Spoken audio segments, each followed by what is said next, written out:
Salut și bine ați revenit pe canalul Plecați Departe. În acest film vom explora satul Râmetea, care e aici jos în vale, și Piatra Secuiului, acel munte pe care vom face un traseu. În primul rând, înainte să începem, vreau să vă invit să dați subscribe la canalul ăsta, să vă înscrieți pentru a urmări în continuare alte filme din țară și din afara țării. Să nu uitați, dacă apăsați cu subscribe, să dați și butonul acela clopoțel care e chiar lângă. În felul ăsta veți primi prin mail notificări în momentul în care am postat ceva nou. Iar la sfârșit, dacă vreți, scrieți într-un comentariu care loc de la munte vi se pare vouă cel mai frumos, care vi cel mai aproape de suflet. Pentru mine Râmetea e unul dintre ele. Vă invit să rămâneți până la sfârșit, pentru că o să aflați o grămadă de lucruri interesante despre Râmetea.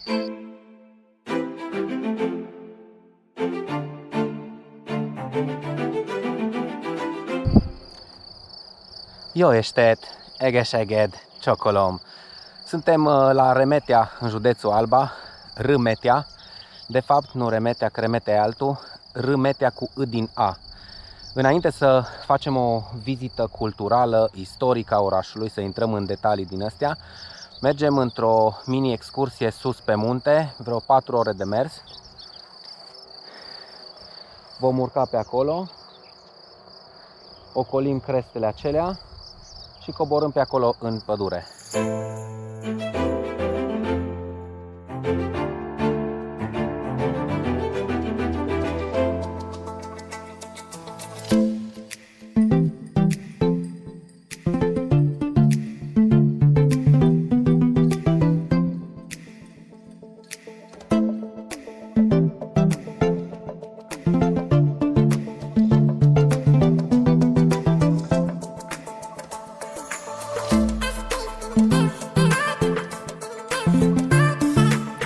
Am ajuns la partea mai abruptă a traseului, urcarea spre crestele de la Piatra Secuiului. Cred că încă vreo oră vom urca în stilul ăsta printre stânci, iar sus vom ajunge într-un loc cu o panoramă, sper, minunată. N-am mai fost, vedem acum cum este.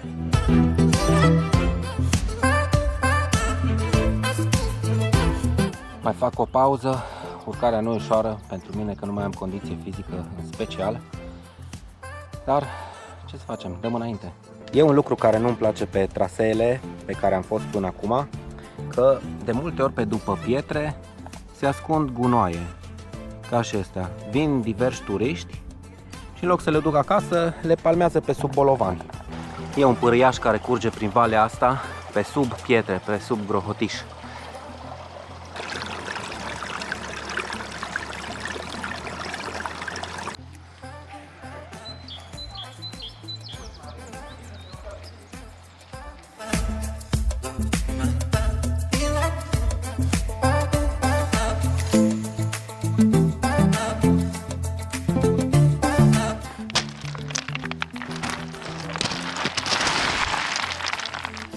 Fac ceea ce nu trebuie să faci la munte, anume să te abați de la cărarea principală, care e acolo, dincolo de grohotiș. Eu urc pe grohotișul ăsta, care alunecă la fiecare pas. Trebuie să fiu atent, să văd să nu mă trezesc mai repede decât vreau în vale.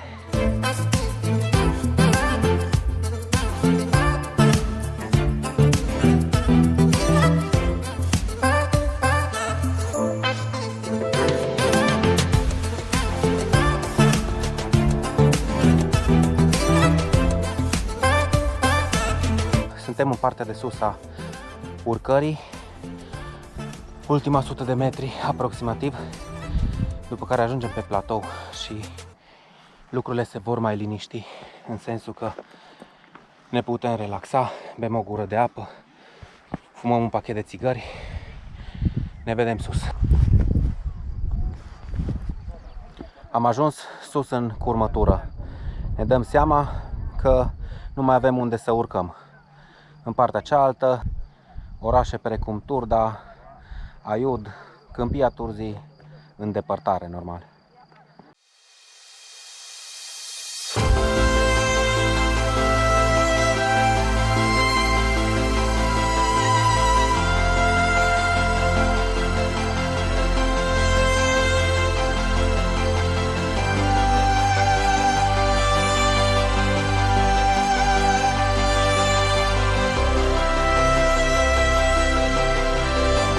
Jos în vale se vede vechiul oraș minier Râmetea.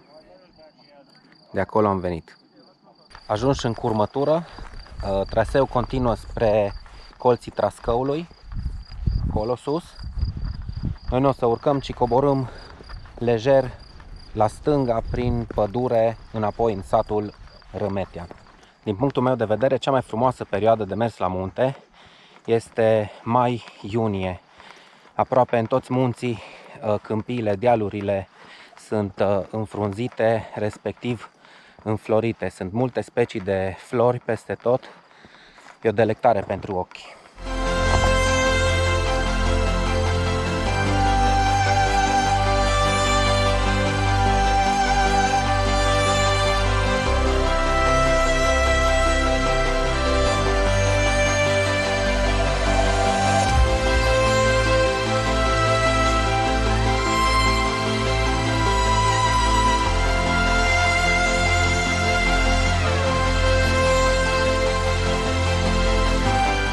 Orhidee românească, indigenă din Apuseni. Cred că se găsește și în altă parte. Dacă bine mi-amintesc, și în Rodnea am văzut. Dacă urcarea se face pe marcaj cruce albastră, la coborâre urmăm dungă roșie.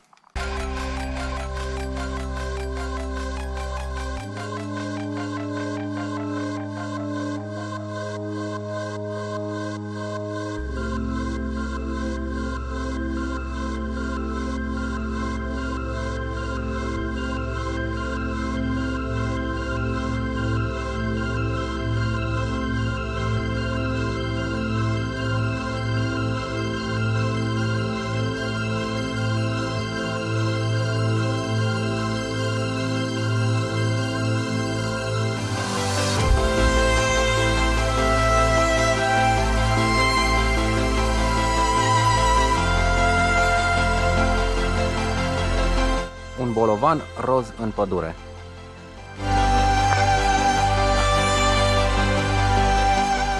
Cred că imediat vom ieși din pădure. Și după cum spuneam, am un al 12-lea simț. Într-adevăr ieșim din pădure.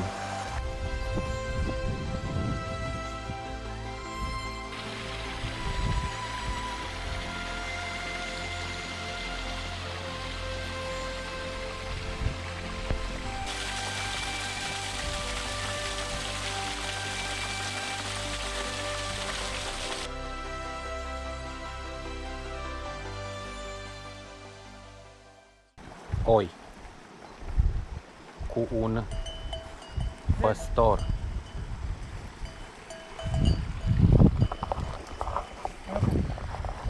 Bună ziua! Bună ziua! Ce faceți? Aici Nicole, dumneavoastră că filmați. Noroc. Mihai. Filmăm Raul. Cum sunteți? Bine, aici Nicole. Da, de unde sunteți? De aici din sat, din Rimetea. Din Rimetea? Da. Vă place să mergeți cu oile? Nu, dar de mult să-i fac. Serios, de mult să-i fac. Serios? Da, pentru soile părinților mei. Am înțeles, foarte bine. Omule, aici Ziceți. știi cum e? Trebuie să fii zice cu ele. Așa. Și ziua și noapte, dar atâta că noapte nu, că stai că mi doar. După asta nu ai venit, nu ești ca și angajat. Da. Nu. Nu ai ăsta. E permanent, nu? Ce? Meseria. Da, să permanent. Am înțeles. Nu. Câte oi aveți? Cam la 100, în jur de 150. Și Îsa părinților mei, Da. ca lui bunicul meu din partea lui maică mea. Și numai a familiei tale? Da. Am înțeles. Mai are un băiat în partea alaltă, ui, Aha, în partea altă. Dar în sat nu mai sunt ui. am înțeles. Nici vaci nu mai sunt în sat. O ploua mult? Un pic o plouat acum. Nu zic azi, zic în zilele dinainte. O ploua Mai mult? plouat. Și la Cluj. Mi-ați inclus sunteți. Da. E aici aproape. Foarte aproape. Da. 50 de kilometri. Sănătate. De la Spor la treabă. Salut! Mi-ați vreau că filmați. Eu filmez. Nu-i problemă, nu? Nu. Simpatic, Mihai, nu? Mai povestit după ce am oprit camera. Îmi spunea că în Râmetea, care e sat majoritar maghiar, sunt vreo 60 de oameni, români mă refer, 60 de români care locuiesc acolo. El și familia lui sunt unii dintre ei și că se înțeleg bine cu ungurii, ceea ce îi foarte pozitiv de știut. În fine, traseul ne scoate pe sub colții Trascăului, mai jos de Râmetea. Mergem acum să lovim ceva.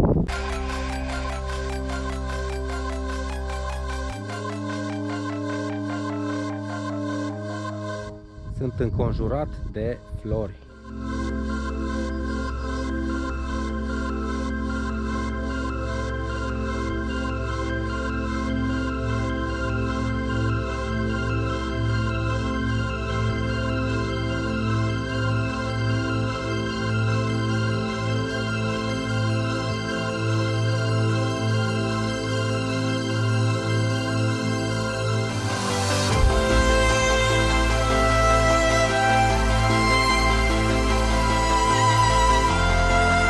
Râmetea e un loc care pe mine personal m-a surprins pentru faptul că peste tot sunt izvoare sau canale sau locuri de adăpat pentru animale, iazuri, fântâni.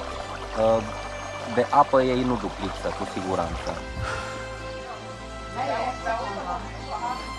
N-am rezistat tentației și în loc de mâncare mi-am luat o bere Cichișor. Cichișor înseamnă bere ciuc. E făcută din ciuc, artizanală, din ciuc miercurea, vreau să zic. E artizanală și o bere grozavă. O recomand oricui, oriunde, oricând. Noroc!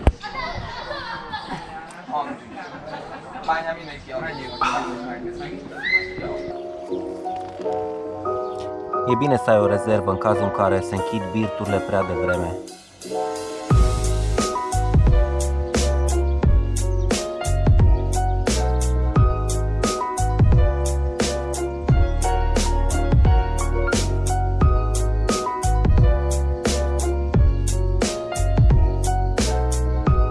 Astăzi satul Râmetea este reședința comunei Râmetea.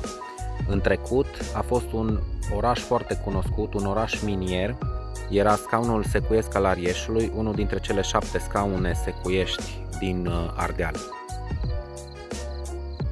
O mare parte din succesul turistic al satului Râmetea se datorează Asociației Transilvania Trust, care a tras fonduri pentru dezvoltarea turismului din zonă, adică a contribuit la refacerea caselor și păstrarea patrimoniului cultural istoric al locului. Dacă mai de mult satul era preponderent agricol, adică creșteau animale și cultivau pământul, astăzi majoritatea locuitorilor trăiesc din turism.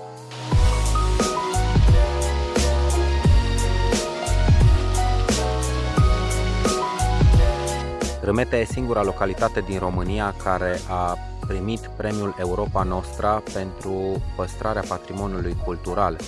Veți vedea pe multe case o emblemă rotundă care exact asta simbolizează, construcții care au contribuit la acel premiu.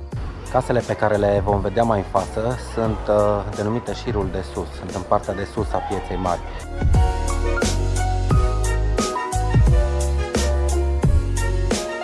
Iar acesta este șirul de jos.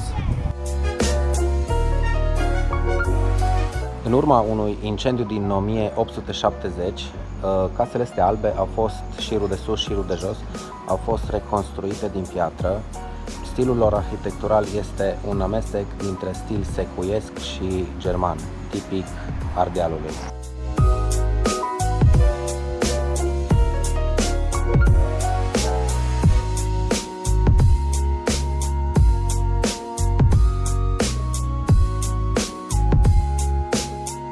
Aceasta este Biserica Unitariană,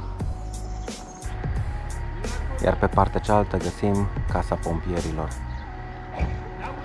Obsesia pentru incendii și-a pus amprenta pe arhitectura acestor case sau pe simbolurile care apar pe porți. Unele dintre ele prezintă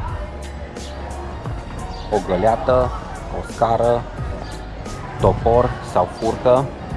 Asta înseamnă că această gospodărie poate contribui la efortul de luptă împotriva incendiilor. Găleată. O altă găleată. Și aici se pune la dispoziție o găleată. Foarte multe găleți. Aici găsim o furcă, încă o furcă. Sper să nu mă înșel, asta cred că e un butoi. Altă casă.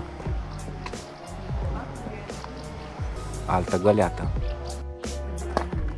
În sfârșit un topor. Căutam un topor.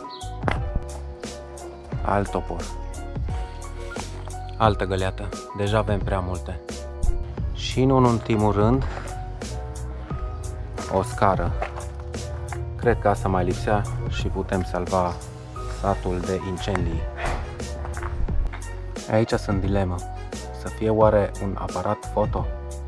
Adică fotograful care face poze la incendii?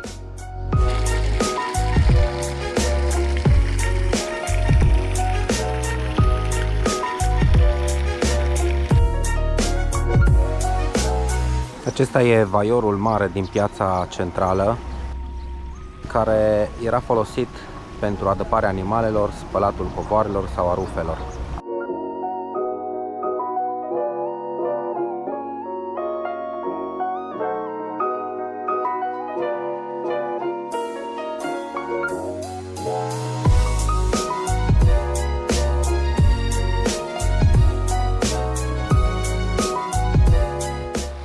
Acesta este vaiorul mic, un alt loc de adăpat animale, spălat covoare sau spălat haine. Curios câte persoane mai spală hainele în vaioare de genul ăsta.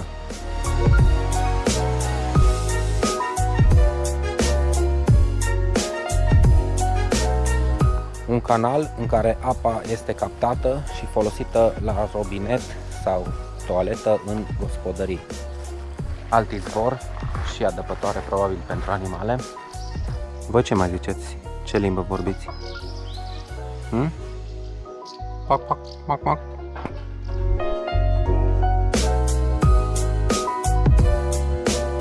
Asta e o casă iobăgească de prin 1700 și ceva. Nu mai știu exact anul, dar a fost restaurată și bine întreținută. O să vorbim și despre iobagi puțin mai târziu.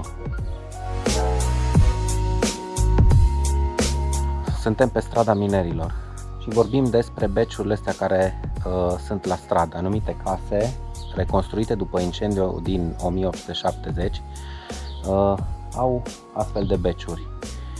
Minerii care trăiau în genul ăsta de case duceau minereul de fier obținut la topitorie, îl topiau, făceau un fel de pâini de fier li se spunea, pe care trebuiau să le aducă acasă. Le aduceau și le depozitau în beci, descărcând căruța direct din stradă. Acele pâini erau apoi exportate în alte regiuni din Ungaria sau în alte țări. Mă latră câinii pe stradă. Ajungem la cea mai veche casă iobăgească din Râmetea, probabil chiar din țară. E aceasta.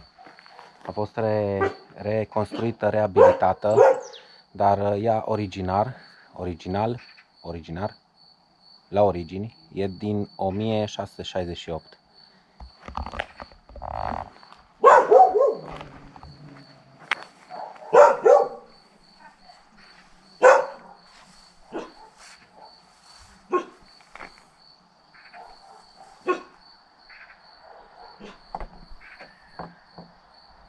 Odată am reușit să intru și înăuntru, acum văd că e închisă, e un lacăt acolo, n-avem cum să intrăm. În interior e foarte minimalistă, probabil ca și viața oamenilor, de fapt, ca și viața iobagilor, care erau un fel de sclavi. Are un cuptor și ceva loc de dormit, se dormea aproape pe pământ. Să vedem dacă scap cu viața de câine. Hai cățel! Hai la ramă!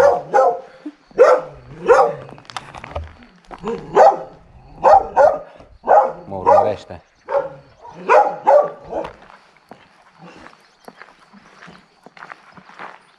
Te văd.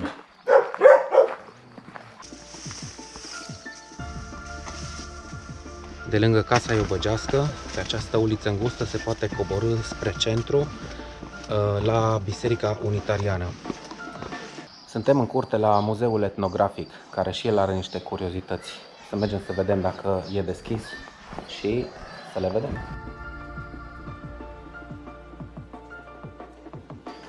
Astăzi e închis. Încercăm mâine.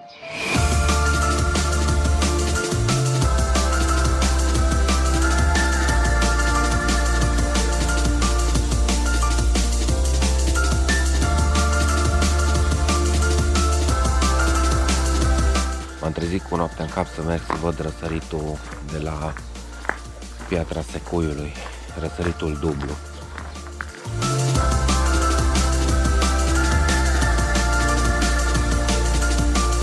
În teorie, soarele ar trebui să răsară de 2 ori în Râmetea. Odată a răsărit deja în partea stângă a colților Trascăului și a doua oară dincolo de colții Trascăului, în curmătura în care am urcat ieri. Soarele a ieșit odată, s-a ascuns în spatele colților Trascăului și va ieși mai târziu în curmătură. Cam asta e șmecheria cu răsăritul. Merg să beau o cafea.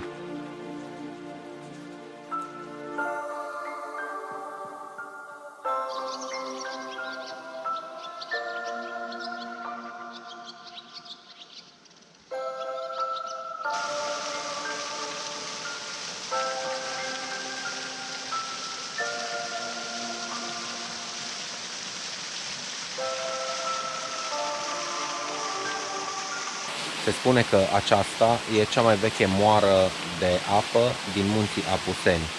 E construită în 1752 și tot așa se spune că localnicii ocazional o mai folosesc și în ziua de astăzi.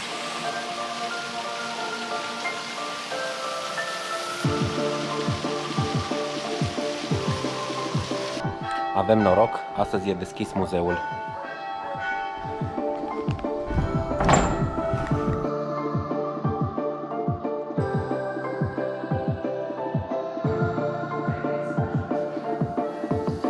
Pâinea sau turta de fier.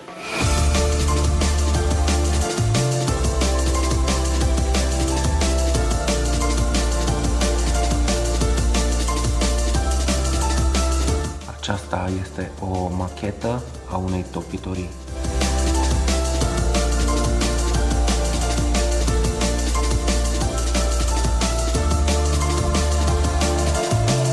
În muzeu sunt prezentate diverse obiecte folosite aici în sat, inclusiv obiecte de lucru a meșteșugurilor dezvoltate pe lângă industria sau meșteșugul principal, anume prelucrarea fierului.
Acestea sunt scaune tradiționale secuiești, care erau într-o familie normală.